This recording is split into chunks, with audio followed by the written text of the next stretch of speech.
I've had my Fanatec steering and pedals for a little over a year now.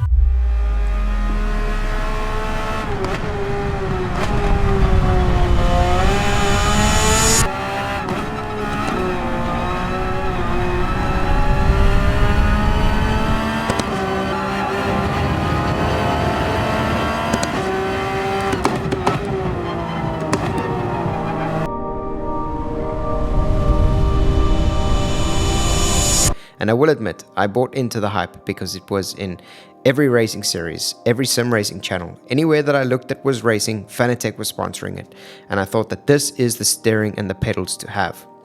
Well, was it the steering and the pedals to have? That is exactly the question that I aim to answer in this video. I'm going to talk about all of the things that I like about Fanatec, all of the things that frustrate me. I will also add a bonus section at the end of the video taking you through a tour of my sim rig because quite a few of you have requested that. I came from a Logitech G29 and these gear-driven systems are not ideal. They work at the best of times, and at the worst of times, it's better to pick up your controller. The first things first is when you get your Fanatec steering wheel, it is really exciting. I mean, the buttons look nice, it feels good, you've got a leather steering wheel, it's a big bulky system.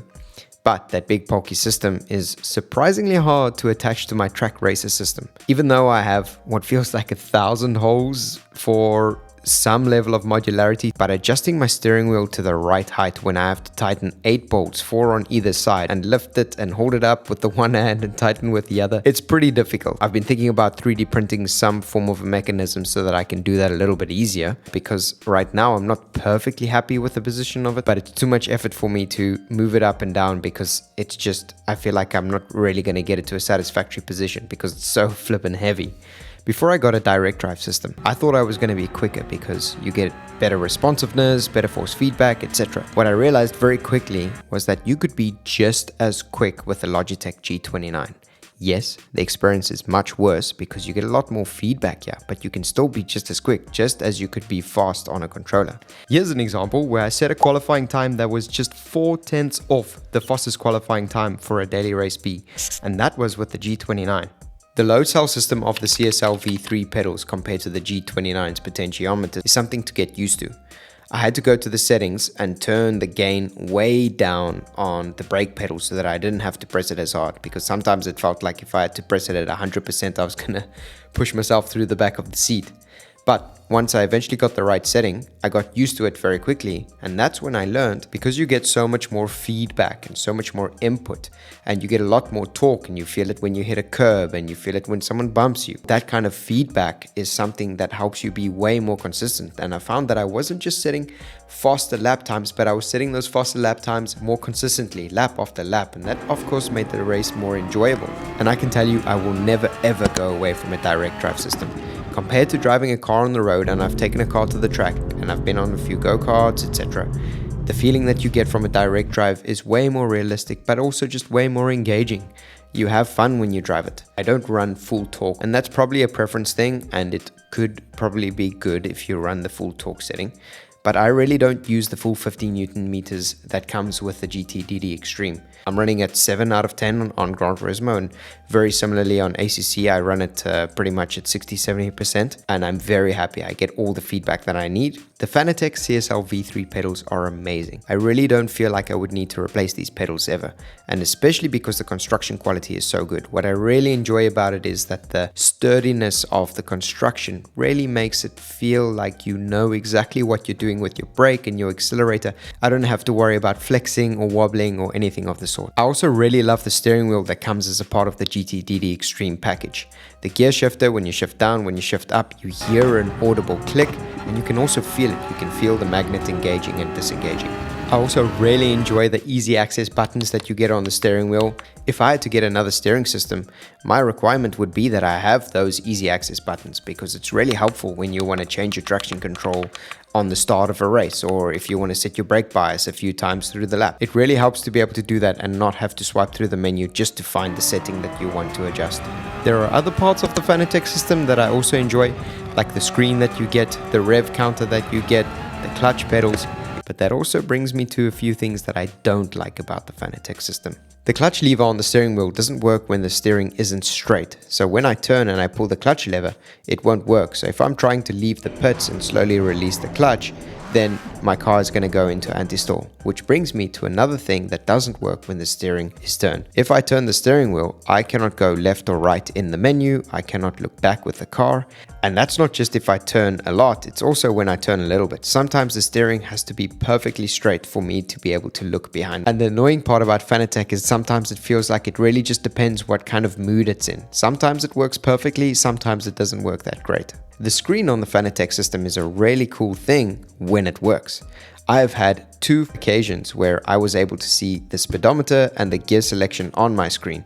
And thankfully, tonight was the second time that it ever happened to me while I was recording this video, but I really wasn't able to get back to it again. So there's a slightly weird thing about the Fanatec steering system that I got used to pretty quickly. Basically, when I turn my steering wheel, there's the slight clicking noise every now and then.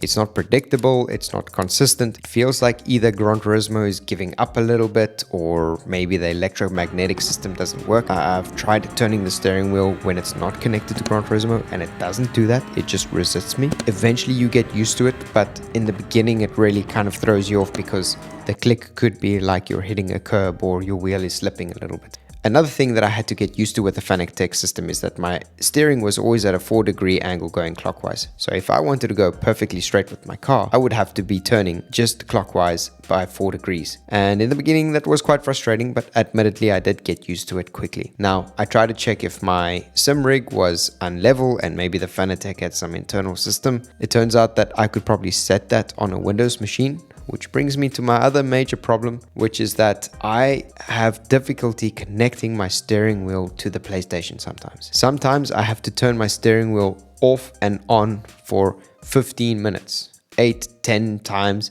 I have to turn my steering wheel off and on, and I try multiple variations. I pull the steering wheel off, I put it back on, I unplug cables, everything. Sometimes it just doesn't connect, and sometimes it does. And I haven't been able to get any help from Fanatec because the answer is always you need to update your system. Now, I can't update my system with a Windows machine, so for the time being, I've left it as is. The real frustration with that is I have an hour to record some content, and there's a race starting in 3 minutes, but sometimes it takes me 5 minutes just for the steering to connect. That is quite frustrating, especially when you're on a crunch. And for some reason, from time to time, my gear shifters stop working. But believe me when I say I've tried to do all of my due diligence of tightening all of the bolts, checking all the terminal connections, pulling the steering off, doing everything that I can, except for updating, of course, because I don't have a Windows machine.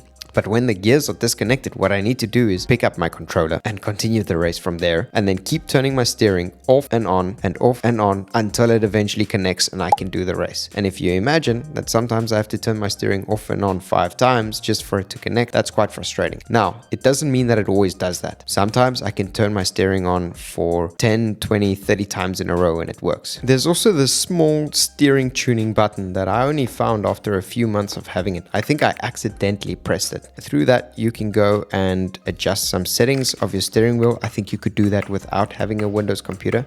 Though when I do try and adjust steering wheels, the UI doesn't seem to be working very great. You know, I twist the knob to see if I can adjust some sensitivity up or down, but the screen just flashes. It does something weird. So I haven't used that. To me, a really good product is how good is it at plug and play. And admittedly, the Fanatec GT Extreme with the CSL V3 pedals were really good at that. All I did was connect the pedals to the steering, connect the steering through a USB-C to the PlayStation, and I was good to go. I went in and I adjusted my brake sensitivity, I adjusted my force feedback and my force sensitivity, and then I could just get racing and start getting used to the system. This all brings me to the final question of the video, which is, would I buy a Fanatec system again? And the answer is definitely yes. Yes, I have some issues with it. I also know people who have no issues with their Fanatec, and that's because they have Windows machines to update their systems, and I think that's probably my issue. I probably wouldn't go for the 50 Newton meter system again, and that's just because I think that 8 is enough. Yes, I do run a lower force feedback than maybe the general sim racing community does, but I don't feel like I need it, and I feel like I'm just as fast. I feel like I get just as much feedback, and also I think I get less injuries because I'm not trying as hard to battle the steering wheel. And maybe that's not realistic or whatever, but I'm having fun at the end of the day. Why are you sim racing? You're sim racing because you want to have fun. The Fanatec system connects with the PlayStation very well. With the Moser steering system, you get an adapter. With all the other products, you also have to get an adapter, but I probably wouldn't go for Moser, and that's just because I saw Rory Alexander start racing with the Moser steering system and he started getting a lot of shake, and I think very soon on he got an injury in his elbow as well. Maybe if they fix that it'll be better, but if I had to move away from Fanatec, I might go to SimCube. I don't really know. I like Fanatec. There's a good chance I won't move away from them anytime soon. And onto the bonus section of this video, because a few of you have asked about my sim setup. At the moment, I've got a wide screen. Unfortunately, PlayStation does not support ultra wide, so I've got 2 black bars on either side. But eventually, when I get a PC, hopefully I'll be able to use that. I don't know if I would go 2 screens on either side and one in the middle eventually at a certain point, but for the time being, I'm quite happy with this. I've got the Trak Racer Elite, I think it's the TR80 Lite series. It's got the dual channel extruded aluminium system that really is quite modular and helps me adjust everything. I'm on the Sparco FIA spec race seat. My mic is a Maono PD400X connected to, I don't know, an Elgato swing arm, I think it is. It's probably that. What I do like, but also what I don't like, is that I think my cable management is okay, though I do wish it was better. Loose, dirty cables frustrate me a bit, so I try to neaten it up as much as I could. It definitely can get better. I've got the ZG01 sound mixer, which takes in the audio from my microphone. It takes in the audio from my PlayStation controller to get the game sound in, and that feeds it all through to my computer, where I record on OBS Studio. I also have an Elgato capture card, which I don't use at the moment, but I will start using it when I stream. For the time being, I just record the video directly on my PlayStation, and then when I'm done with the recording, I will move it over to my computer for editing. As my camera, I use an old iPhone, and I use Apple and Mac's feature to mirror my video over to the computer, and that works for me quite great. I was able to save money by not having to buy a dedicated camera for that. I've also got a diffuser with an eggshell mesh that provides more studio lighting, if you will. It helps the room behind me be a little bit dark and me be a little bit brighter to hopefully get a bit higher quality video. And the Nürburgring outline behind me is something that I designed and 3D printed myself. I have loads more videos coming up. I'll be making a video of my own carbon fiber shift panels. I'll be 3D printing an entire sim rig and putting it to the test. I also happen to have bought myself a sports car that exists on Gran Turismo, which I'll be taking to tracks that are also on Gran Turismo and comparing what the entire sim experience feels like to the real world. So if you like these videos, please subscribe. It really goes a long way. Thank you for watching.